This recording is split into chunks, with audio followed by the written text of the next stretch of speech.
So, Lloyds Banking Group, a name you definitely know, and a huge part of the UK economy, just dropped its latest earnings report. And honestly, it reads like a proper drama. On one side, you've got the bank's core engine just absolutely humming along. But on the other, there's this massive storm cloud just sitting on the horizon. Okay, let's get into this real tale of two realities. And hey, you don't even have to take my word for it. The whole conflict is laid out right here by the CEO himself, Charlie Nunn. See that? Performing well, and then the big one, despite. That one word tells you everything. It perfectly frames what we're about to unpack, a really strong performance that's being overshadowed by one single, very expensive problem.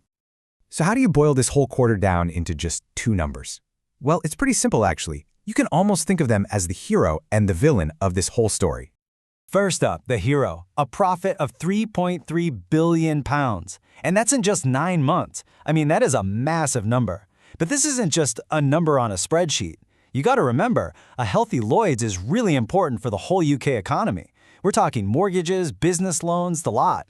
This number, this is the bedrock. This is the good news. And then, here comes the villain. An £800 million hit, just in this quarter alone. And it's all for one specific issue. This is that storm cloud we were talking about, casting a huge shadow over that amazing profit.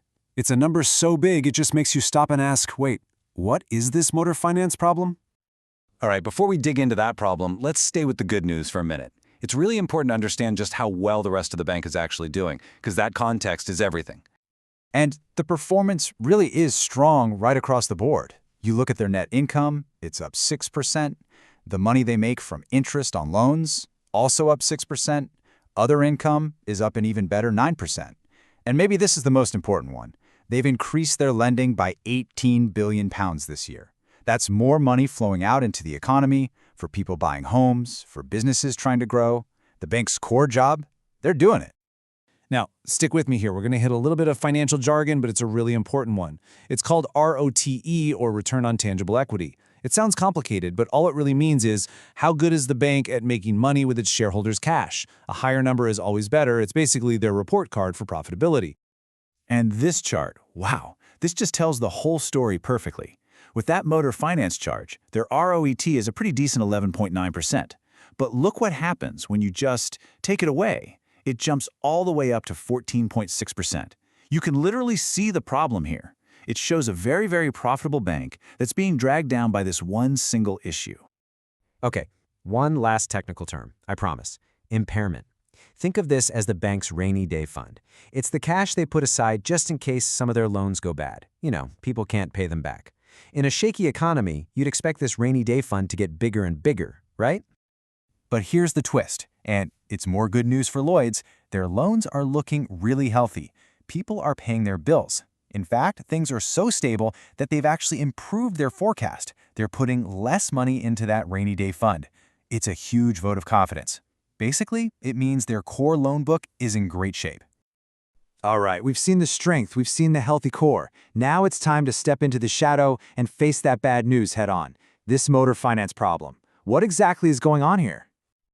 So here's the deal in a nutshell. The UK's big financial watchdog, the FCA, is taking a hard look at car loans from the past.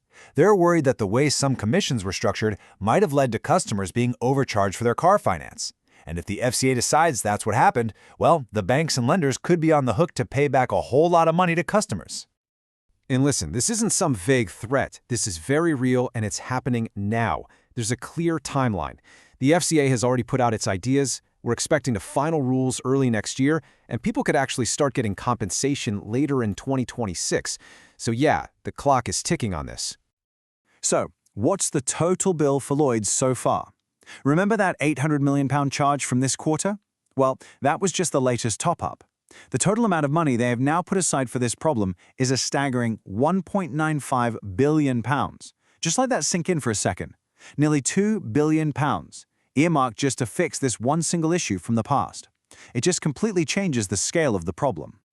So with this giant number hanging over them, what does the future look like? Let's take a look at the bank's own crystal ball, their own forecast, to see how they plan to navigate all of this.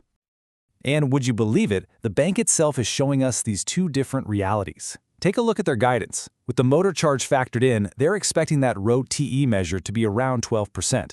But without it, a much healthier 14%. It's the same story for their capital generation, which is a key measure of their financial strength. Their message couldn't be clearer. Our underlying business is really strong, but this one specific issue is a major drag on our performance. So let's pull all this together. What are the main things to take away from all this? Number 1, Lloyd's core banking business is doing really well. It's healthy, it's growing. Number 2, this motor finance provision is enormous. At almost £2 billion, it's a huge headwind. Number 3, you can see just how strong the underlying bank is when you look at the numbers without that charge. And finally, number 4, the biggest question mark of all is what the regulator will do next. This story is definitely not over. Which leaves us with this final big question. Lloyd's whole mission statement is helping Britain prosper. And based on its core business, it seems to be doing just that. But the question is that underlying strength enough to see it through this multi-billion-pound storm, a storm created by problems from its past? That right there is the real billion-pound question.